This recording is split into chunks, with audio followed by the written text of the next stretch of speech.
It's great to be here. It's great to be here because I see so many familiar, friendly faces. I actually started off as an engineer, and then I was a product manager in marketing and sales, so I've pretty much seen every step of the life cycle of a software product. Today I'm going to talk about buy versus build. And first I'll talk about why buy versus build is a good thing. Having been very early at several companies, the biggest challenge you have as a new company is that no one knows you exist. I think we all have this vision that we're going to build this product, we'll launch it on TechCrunch, 7 billion people will show up, and they'll all eagerly use this. That has happened to me never. The usual pattern is you have this big launch, nobody shows up, and even worse, if anybody shows up, no one cares. So the very first part of any product is just trying to get awareness of it, and that's why I went into marketing. The really nice thing about if someone cares about buy versus build, you have a potential buyer. So that means that you have some things that you can start to work on in terms of converting this person from someone who's thinking about buy versus build into an actual buyer. So I'm going to walk through 3 examples of why you can win on buy versus build. So let's first consider roast chicken. This is something that many of us eat quite often. It's delicious, it's nutritious, it's kind of a classic food. So there's this really easy thing that Costco has pumped out a ton of really discount chickens that cost $1.99. And this is a pretty easy trade-off, you might think. You could say, hey, I can get this chicken for $1.99, dinner is done, and why doesn't everybody do that all the time? So this is a kind of classic trade-off of cost versus time. There's all these reasons why people might want to cook a chicken at home. You know, you might want to cook it with your special soy sauce with a little hint of sriracha. You might want the potatoes the way your mom used to make them. You might want extra garlic. And you might want to just really, you might have a lot of things that you want to customize in the chicken. And you might also really consider baking this chicken really core to your identity. I make the best chicken. Everybody comes to my house for chicken because they love my chicken. And that gets into pride. If you're having a bunch of people over at your house, it's not quite the same impact if you unpack the $1.99 chicken and say, here, I picked this up on the way home, versus I made this for you. So that's the reason why people might really want to build their own chicken. Another example is Zuni. So I'm very fond of Zuni's chicken. It's not cheap. I think it costs about $35 now, and it's not quick. It takes an hour. So you literally have to go to Zuni, order the chicken, wait an hour for them to bake it in their wood-fired oven, and it comes out, and it is delicious.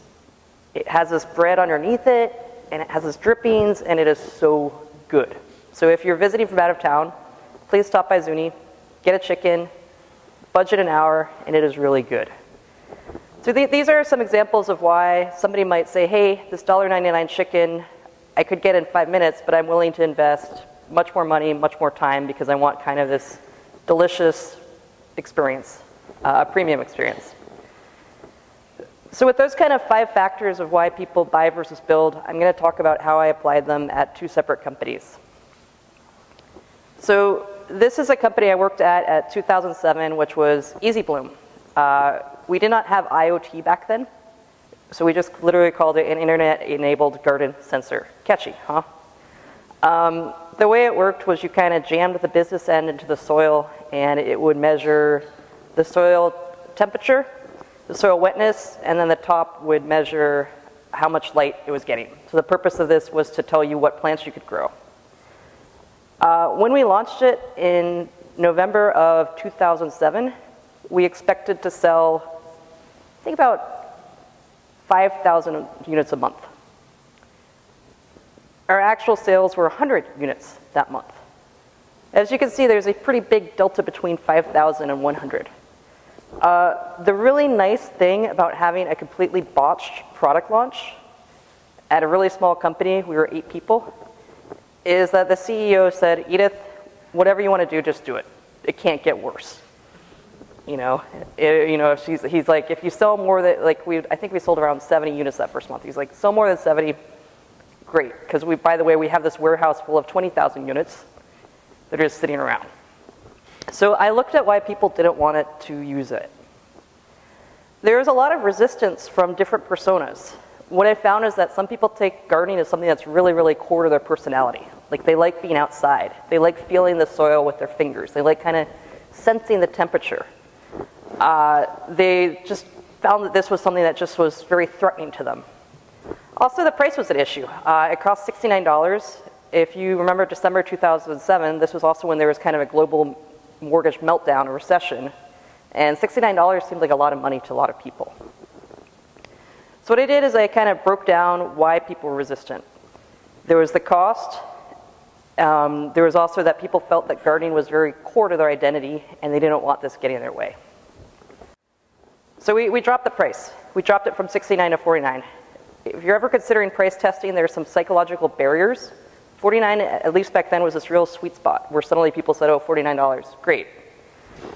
There are a ton of people who do not know what to get their parents for presents. So we bought a lot of ads around gardening mother, gardening father, what you could buy them, and this was really good because everybody's like, oh, 49 bucks, and I have a present for my mom. Awesome. So our big peaks were actually Mother's Day and Father's Day, because people are always looking for something to buy. The other persona that we really succeeded with was, we call them the gadget geeks. And it was basically people in San Francisco cities who had maybe one plant in their apartment and really wanted to kind of monitor that plant. And I was thrilled when I met the people from Heroku several years later, and they said in their office they had about 8 units of these because they wanted to be very scientific about measuring their plants. So this is one example of how we converted people who were very resistant to buying something into people who wanted to buy by attacking what their resistance was. So now I'm going to talk about something a lot more personal, which is LaunchDarkly. So LaunchDarkly is a company that I co-founded, and what we do is feature management. We allow you at scale to manage what features are on and off for different users. When we started, nobody knew we existed. Just as a fun fact, for a long time we got a customer a month. And that customer was a lot of work. So the very first thing we did was we just did everything we could for awareness. We did Show Hacker News, we did blogs, we went on Product Hunt, PR, talks, podcast articles, core message boards. And a question I get asked now by startups is like, well, which one worked? And I was like, oh gosh, all of them. Like, we did this huge Product Hunt launch that we had huge expectations for, and we got exactly one customer. But that one customer was Envision, and Envision turned on to be a really good customer, and that got us more customers. So my one bit of advice is the early days are super, super, super hard, and it is a grind. Anybody who knows better, please give them advice to me, because I need that help. All right, so when we went on Show Hacker News, the feedback was pretty violently opposed. This was an actual quote. I could build this in 2 hours. It's Booleans. And then there was like, you could go back and look at the Hacker News thread. A lot of people being like, what the heck is this? This is stupid. And one of my favorite quotes is, Silicon Valley has truly jumped the shark. Ouch. And a lot of people, I love Monty Python, said, no thanks. We've already got a feature flagging system. This was actually really helpful. So anybody who had a feature flagging system that would let us look at it, I would go over and look at it. So I want to say there are some very good friends who I would go over and look at their system, and I would see all the stuff that they had that we didn't have. And I was like, oh, you know, we really need to also build a user view. Or somebody else said, you know, we like our feature flagging system, but what it really lacks is role-based access. This is a real hurdle for us. So we did two things at the same time.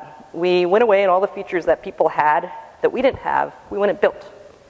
And also all the hard stuff that nobody really wants to build if they're a developer, SSO, custom role-based access, we went away and built that. And then we did something that surprised some people. We published our blueprint. So we started writing articles about here's how to build a feature flagging system. Like we sell to developers, so what we did wasn't a secret. So what we were trying to do is we were trying to say, hey, here's how to build it. And you have better things to do with your time.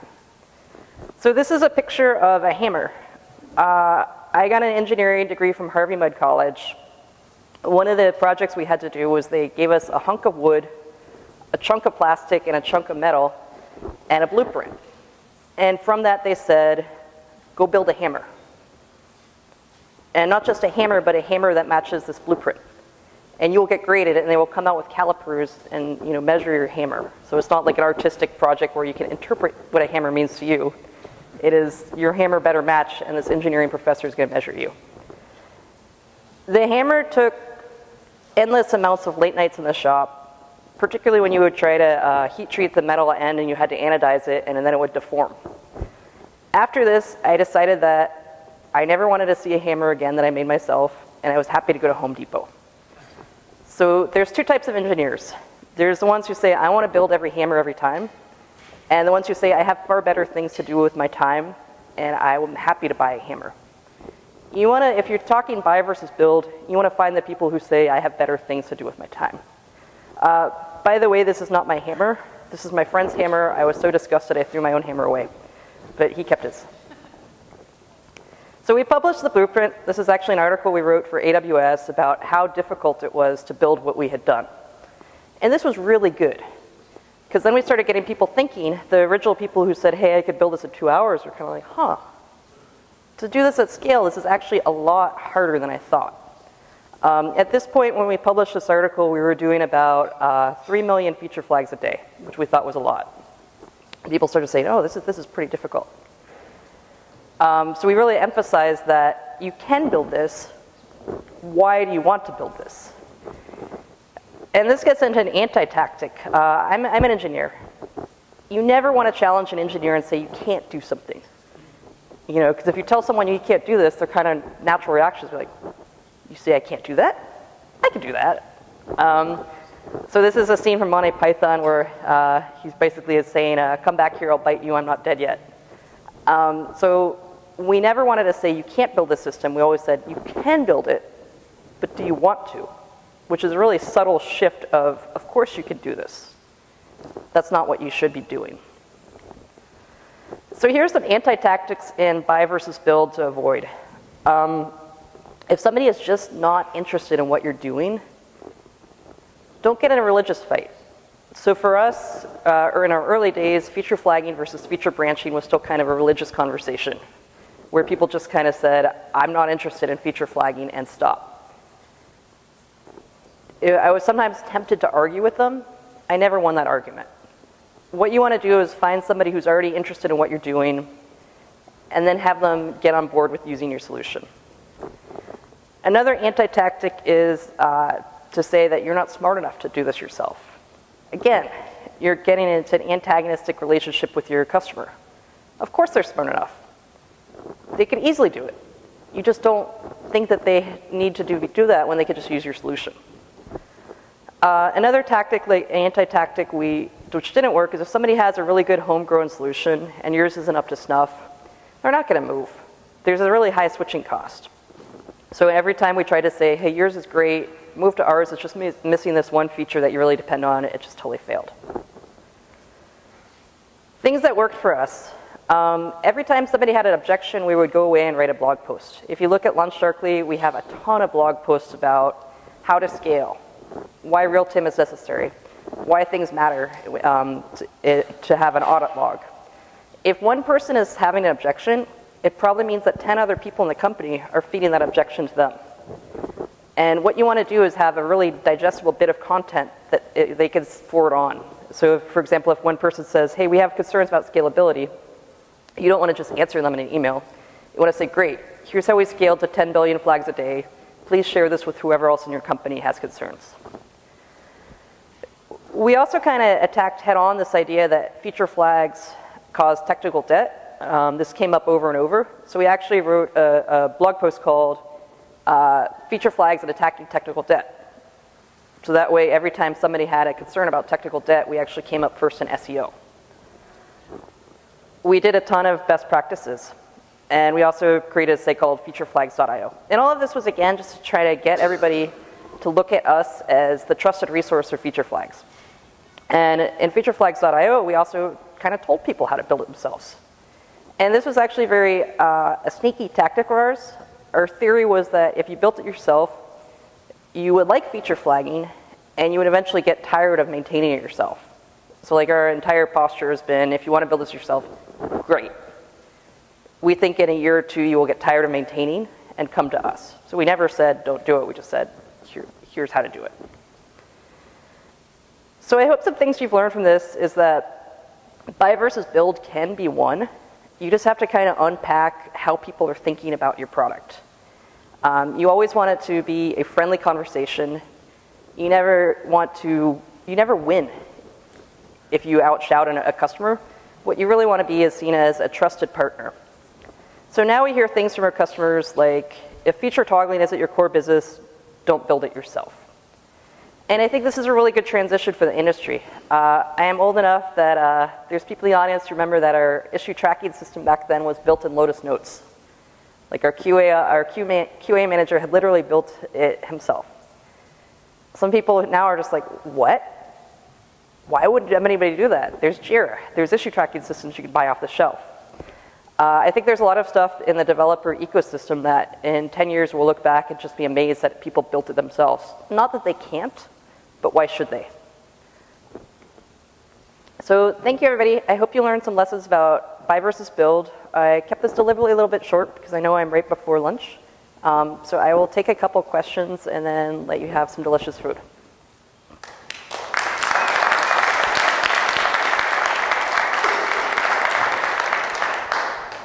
Any questions? Hey, thank you for the talk. I'm running a product for a company, and basically we're seeing the same things. And I'm wondering, what do you do with customers or prospects that essentially have already built a system for themselves, but it's obviously less mature, or at least in the good case, it's less mature than what you have. And you're seeing big companies. In our case, we saw someone like Uber that has built something, and you know that they're heading to the wrong course, and you just want to help them kind of get convinced to drop it. Yeah, that's great. I mean, so that gets into pride. So internally, we kind of break down our personas, and we actually have a distinct persona, which we call the kombucha crowd, which is the Airbnbs, the Ubers, that are just the Googles that are just always going to build their own system for pride. You can waste a ton of time trying to talk to them, and they're just not going to move. Where we found a lot of success was the people who, I'd say, were more resource constrained, like that didn't have infinite money, so that they would look at their roadmap for the year, and somebody would say, why do we have this 5-person team over here working on infrastructure when we could buy that off the shelf? So to answer your question, we found the most success with just people who were more resource constrained, and we tried to steer clear of just the huge giants who have so much embedded pride and money that it's really hard to move them. If I may ask a follow-up for that. In those cases, at least in a lot of times from personal experience, they're emotionally kind of invested. B, when it comes to like an engineering team, we're working usually with the marketing tech. So there is a part of engineering that is already dedicated. Like you have 4 or 5 engineers, and you can replace them and let them do other things, but they're already working on marketing tech in our case. And their mindset is just, we have to keep maintaining that. Yeah, we have had the most success when somebody has built a system and is absolutely sick of it. Like, okay, they thought it was a weekend hobby, and suddenly it's become their life, and they're like, this is kind of dull. Or when somebody has shifted jobs. And like for a good example is somebody moves jobs, they say, hey, we don't have a feature flagging system, I want one I used to have, and that's a very quick sale. If there is people who are embedded and who think of it as their job to do this, it's very hard to dislodge there. Thank you. How can I be a more effective internal advocate for buying versus building? Like as the PM, I can't necessarily, I want to tell engineering like, this is not worth your time, and run into many of the same arguments that you listed. I think the version that I heard was like, well, if Slack wouldn't do this themselves, then we shouldn't do it ourselves, which is fun. So yeah, how can I better make that argument to my stakeholders? Yeah, it really comes down to resourcing. So you have to, I've been an engineer, I've been a product manager you have to really appeal to, hey, is this the best use of our time? Like, great, I know you can build this. Is this what we should be building? Like, if you say, stop doing that, it comes off as a little abrasive. But if you say, hey, there's this really important initiative over here that we should be working on, and this is where all the company's future is, that's a much better persuasive argument. And I say this having talked to many people who have given up their own feature flagging system, and there's always this transition period where you're sad. I say as an engineer, like, we had to shut down projects, and you kind of have this mourning period where, like, you're a little sad. You put a lot of work into this. But then you're like, okay, I'm working on this other new thing that's better. And then people are happy. Thanks a lot for the talk. I'm a PM for a very similar tool, so I've been through this. So one thing I really liked where you said it's about communicating, like, here are the reasons, or here's where you go look at it. So we are an enterprise, so we sell a A/B testing and personalization tool. So what has worked well, like, especially when like there's an enterprise sales field or others, is there a playbook that you have for communicating it properly?